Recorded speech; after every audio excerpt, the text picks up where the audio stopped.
Hello and welcome to insure civil services. आज है session 4। चलिए स्टार्ट करते हैं। क्वेश्चन नंबर 1, इनमें से कौन सा कथन साइक्लोन टोक्टे के बारे में सही है? ऑप्शन 1, ये नाम टोक्टे म्यांमार ने दिया है। ऑप्शन 2, ये साइक्लोन अरेबियन सी में फॉर्म हुआ है। तो सही ऑप्शन क्या है? Option C, both A and B. ये सही है कि नाम टोक्टे म्यांमार ने दिया है और साइक्लोन अरेबियन सी में फॉर्म हुआ है। ये देखिए, आपने आजकल न्यूज में भी आप बहुत सुन रहे होंगे, कर्नाटक में, गुजरात में, लक्षद्वीप में, हर जगह रेड अलर्ट हो रखा है। चलिए, coming over to question number 2, इनमें से बिम्स्टेक के बारे में कौन सा कथन सही है? ऑप्शन 1, बिम्स्टेक बनी बैंकॉक डिक्लेरेशन के द्वारा 1997 में। ऑप्शन 2, ये जब बनी तब ये 4 मेंबर्स के साथ बनी थी, जो कि थे Bhutan, India, Sri Lanka and Thailand, और इसका नाम था बिस्टेक। आपको बताना है इनमें से कौन से ऑप्शंस सही हैं। चलिए, आंसर पे पहुंचने से पहले एक बार एक्सप्लेनेशन देख लेते हैं।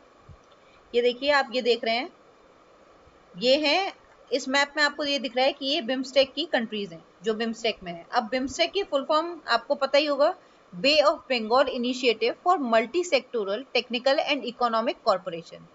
अब मैं सुनती हूँ कि लोग इसमें कंफ्यूज हो जाते हैं कि एम से म्यांमार है या मालदीव्स। अब आप ये खुद सोचिए, जब मालदीव्स यहाँ पर है और ये है bay of Bengal initiative. Bay of Bengal initiative का मतलब बे ऑफ बंगाल की चारों तरफ जितनी कंट्रीज होंगी वो होंगी। तो इसमें मालदीव्स के साथ तो कोई भी कंफ्यूज होने का मतलब ही नहीं है, तो मालदीव्स तो आप हटा ही दीजिए। तो अब कौन कौन सी कंट्रीज हैं इसमें? India, Nepal, Bhutan, Bangladesh, Myanmar, Thailand और श्रीलंका। इसको याद करने के लिए आपको कुछ नहीं समझना है, बस आपको ये देखना है कि ये देखिए, ये आपका यू बन रहा है। आप मैप से याद रखिए कि ये कंट्रीज आ रही हैं, जितनी भी यहाँ पे बे ऑफ बंगाल की साइड में आ रही है, इंक्लूडिंग नेपाल एंड भूटान, ये सब बिम्स्टेक का पार्ट है। अब बिम्स्टेक के बारे में थोड़ा थियरी देख लेते हैं। ये 1997 में बनी थी बैंकॉक डिक्लेरेशन के द्वारा। ये जब बनी थी तो इसमें 4 मेंबर्स थे, Bangladesh, India, Sri Lanka and Thailand, और इसकी वजह से ही इसका नाम था बिस्टेक। फिर 1997 में ही म्यांमार ने इसे ज्वाइन कर लिया और ये नाम चेंज होके हो गया बिम्स्टेक। उसके बाद 2004 में इसे नेपाल और भूटान ने भी ज्वाइन कर लिया। तो अब हम इसके क्वेश्चन को देख लेते हैं। It came into being in 1997 through Bangkok declaration. सही है, हमने यही पढ़ा अभी कि 1997 में बैंकॉक डिक्लेरेशन के द्वारा बिम्स्टेक का बना। Option 2, it formed with 4 member states, Bhutan, India, Sri Lanka and Thailand. अभी हमने पढ़ा कि it was formed with 4 member states. कौन कौन सी थी? Bangladesh, India, Sri Lanka and Thailand. तो ऑप्शन 2 हो गया गलत। हमने पढ़ा भी कि नेपाल एंड भूटान ये तो बहुत लेटर ज्वाइन किए, दे ज्वाइंड इन 2004। 1997 में ये 4 कंट्रीज ने मिलके बिम्स्टेक को बनाया था विथ नेम बिस्टेक। फिर उसके बाद म्यांमार जुड़ गई इसमें, तो ये हो गया बिम्स्टेक, और उसके बाद 2004 में नेपाल और भूटान भी जुड़ गए। तो हमने देखा फर्स्ट सही है, सेकंड गलत, तो हमारा क्या सही हो गया? ओनली 1। चलिए, क्वेश्चन नंबर 3, इनमें से किस कॉन्स्टिट्यूशनल अमेंडमेंट एक्ट के द्वारा वोटिंग एज को 21 साल से घटाकर 28 साल कर दिया गया? आपके ऑप्शंस हैं 59th, 60th, 61st या फिर 62nd। सही ऑप्शन है option C, constitutional amendment act 61st के द्वारा वोटिंग एज को घटाकर 21 से 18 ईयर्स कर दिया गया। चलिए देख लेते हैं। ये है कॉन्स्टिट्यूशनल अमेंडमेंट एक्ट 61st। कब हुआ था? 1988 में। इसने क्या किया था? इसने रिड्यूस कर दी थी voting age from 21 to 18 years. अच्छा, कौन सा आर्टिकल ये बात करता है कि लोकसभा और लेजिस्लेटिव असेंबली में इलेक्शंस जो होंगे they will be based on adult suffrage, universal adult suffrage? तो ये आर्टिकल 326 ये बोलता है कि it provides that the elections to the House of the People, which is Lok Sabha, and the Legislative Assembly of every state shall be on the basis of adult suffrage. Article 326 ने ही voting as को घटाकर 18 साल कर दिया था। और ये ध्यान रखने वाली बात है कि क्योंकि इससे स्टेट लेजिस्लेचर्स की वोटिंग पे भी फर्क पड़ रहा था, इसीलिए the act had to be ratified by the legislatures also with not less than 1/2 of the states voting in favour of the resolution. ठीक है, जिसमें से कम से कम आधी स्टेट्स तो उस रेजोल्यूशन को पास करनी ही चाहिए थी। ये तो हमारा कंपल्शन है, तो आधी से ज्यादा स्टेट्स ने भी उसको रेटिफाई किया।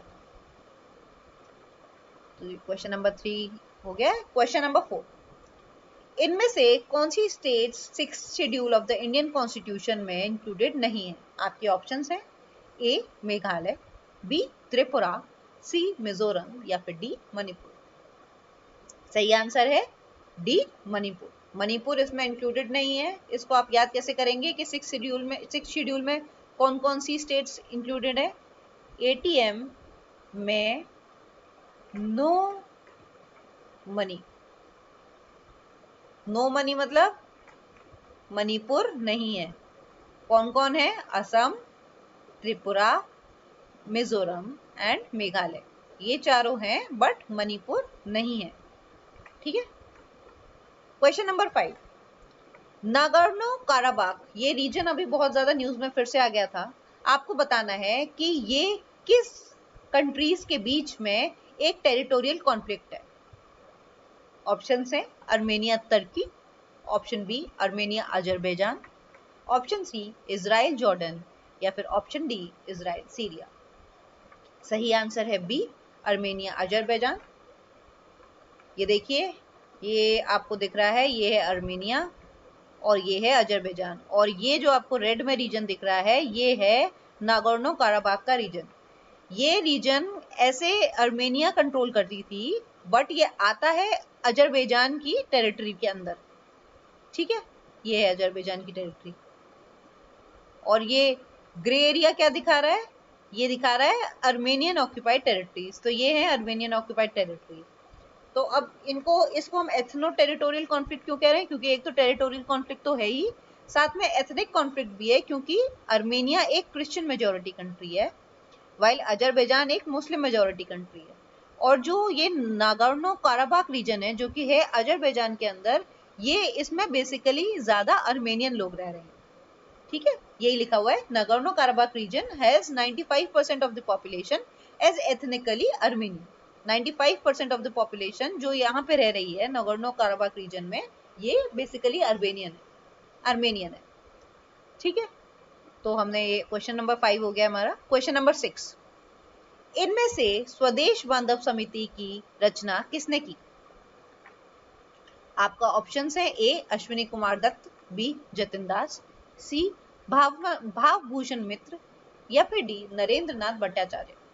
सही ऑप्शन है अश्विनी कुमार दत्त।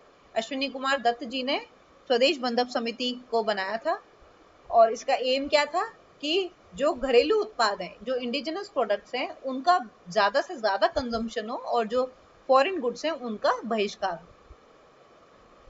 क्वेश्चन नंबर 7, दीवान मनीराम दत्त ये 1857 में किस जगह से एक बहुत बड़े रिवॉल्यूशनरी थे? आपके ऑप्शंस हैं ए गुजरात, बी राजपूताना, सी पंजाब या फिर डी असम। सही ऑप्शन है डी असम। असम से थे ये दीवान मनीराम दत्ता।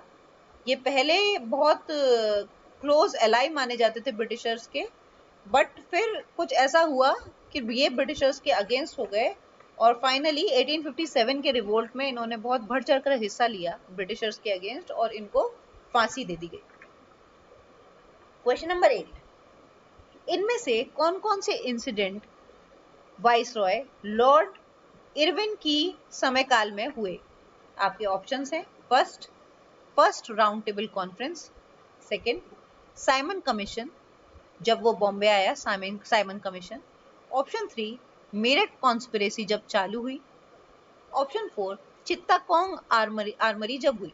आपको बताना है इनमें से कौन कौन से इंसिडेंट्स लॉर्ड इरविन के कार्यकाल में हुए। एक बार देख लेते हैं। लॉर्ड इरविन का कार्यकाल कब से कब तक था? 1926 से लेके 1931 तक।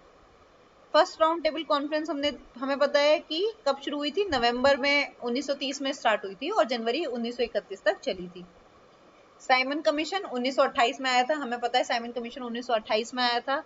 उसी साइमन कमीशन के जब अगेंस्ट सारे इंडियंस उसके अगेंस्ट जब नारेबाजी कर रहे थे, तो उसी में लाला लाजपत राय जी को डंडा मार के उनकी हत्या कर दी गई थी, सॉन्डर्स ने मार दिया था उन्हें। फिर मेरठ कॉन्स्पिरेसी केस, ये भी 1929 में हुआ है। आपको सबको कमेंट बॉक्स में कमेंट करके बताना है कि ये मेरठ कॉन्स्पिरेसी केस क्या था, इसमें कौन कौन लोग इन्वॉल्व थे और ऐसी क्या खास बात है जो मेरठ कॉन्स्पिरेसी केस को बहुत खास बना देती है। और चिट्टागोंग आर्मरी, ये भी 1930 में हुई थी। तो ये हम देख रहे हैं कि ये सारे 1926 से 1931 के बीच ही हुए हैं। तो अब देख लेते हैं फर्स्ट राउंड टेबल कॉन्फ्रेंस, हाँ इसी के उसमें हुई थी कार्यकाल में, साइमन कमीशन भी, मेरठ कॉन्स्पिरेसी भी और चिट्टागोंग आर्मरी भी। तो सही ऑप्शन क्या है, डी 1, 2, 3 एंड 4। क्वेश्चन नंबर 9, इनमें से कौन सा कथन इंडिया के पहले जियोथर्मल पावर प्रोजेक्ट के बारे में सही है? आपके ऑप्शंस हैं, 1 कि ये जो जियोथर्मल पावर प्रोजेक्ट है ये लद्दाख की पूगा वैली में बनाया जाएगा। ऑप्शन 2, इसके फर्स्ट फेज में इस पावर प्लांट की कैपेसिटी 100 मेगावाट होगी। ऑप्शन 3, ये प्रोजेक्ट एनटीपीसी बनाएगा। तो आपको बताना है इनमें से कौन कौन से ऑप्शंस इंडिया के पहले जियोथर्मल पावर प्रोजेक्ट के बारे में सही है। अब देखिए इस क्वेश्चन में आपको बहुत सारे फैक्ट्स पता चल रहे हैं। एक तो ये कि ये इंडिया का पहला जियोथर्मल पावर प्रोजेक्ट है। दूसरा, फर्स्ट ऑप्शन सही है, तो ये पूगा वैली में लद्दाख की बनाया जा रहा है। इसके फर्स्ट फेज में कैपेसिटी 100 मेगावाट नहीं 1 मेगावाट रहेगी, तो ये गलत हो गया। प्रोजेक्ट एनटीपीसी नहीं ओएनजीसी बना रही है, तो ये भी गलत हो गया। तो ऑप्शन क्या सही है, ए, ओनली ए। ये देखिए, ये लेफ्टिनेंट गवर्नर लद्दाख ने ये देखिए ये ट्वीट किया है कि ये 3 एमओयू साइन हुआ है union territory of Ladakh, Ladakh autonomous hill development council ले और ओएनजीसी के बीच। इन तीनों ने मिलके ये एमओयू साइन किया है कि ये यहाँ पर पहला इंडिया का जियोथर्मल पावर प्लांट सेटअप करेंगे। कहाँ पे, पूगा वैली लद्दाख में। चलिए क्वेश्चन नंबर 10, इनमें से पीएम मत्स्य संपदा योजना के बारे में कौन कौन से कथन सही? आपके ऑप्शंस हैं, 1 ये एम करता है फिशर्स और फिश फार्मर्स की इनकम को डबल करने के लिए। ऑप्शन 2, इसको लॉन्च किया गया है with an investment of 20,050 crores rupees for a period of 5 years from financial year 2021 to 2024 to 25 in all states and union territories। तो आपको बताना है ये इनमें से कौन सा कथन पीएम मत्स्य संपदा योजना के बारे में सही है। एक बार देख लेते हैं। पीएम मत्स्य संपदा योजना, ये देखिए सबसे पहला तो यही इंपॉर्टेंट हो गया आपके लिए कि किसने लॉन्च किया, इंप्लीमेंट कौन करेगा इसे, ministry of fisheries animal husbandry and dairy, ये इसको इंप्लीमेंट करेगी। ये स्कीम क्या एम करती है, it aims to promote sustainable development of fisheries sector. कितने इन्वेस्टमेंट के साथ, 20,050 crores के साथ, during a period of 5 years। किस फाइनेंशियल ईयर, 2020-21 से 2024-25 तक। ये स्कीम अनाउंस हुई है as part of Atmanirbhar Bharat package to combine the achievements of blue revolution. अगर आपका ये भी क्वेश्चन इस तरह से बन जाए कि ब्लू रेवोल्यूशन के अंतर्गत इनमें से कौन सी स्कीम लॉन्च हुई है, तो कौन सी हुई है, PM Matsya Sampada Yojana. It aims to double the income of fishers and fish farmers, जो भी फिशर्स और फिश फार्मर्स हैं उनकी इनकम को दुगना करने का इसका लक्ष्य है। तो अब देख लेते हैं, it aims to double the income of fishers and fish farmers, सही। ये क्या कैसे कितने इन्वेस्टमेंट के साथ, 20,050 करोड़ के साथ लॉन्च की गई है 5 साल के लिए। किस फाइनेंशियल ईयर से, 2021 से लेके 24-25 तक, सारी स्टेट्स और यूनियन टेरिटरीज में। तो ये भी सही है। तो सही ऑप्शन क्या हो गया, सी, बोथ ए एंड बी। चलिए इसी के साथ आपके आज के 10 क्वेश्चंस खत्म होते हैं। Thank you all of you. Please channel को ज़्यादा से ज़्यादा सब्सक्राइब कीजिए, सेशंस को लाइक कीजिए और शेयर कीजिए। Thank you.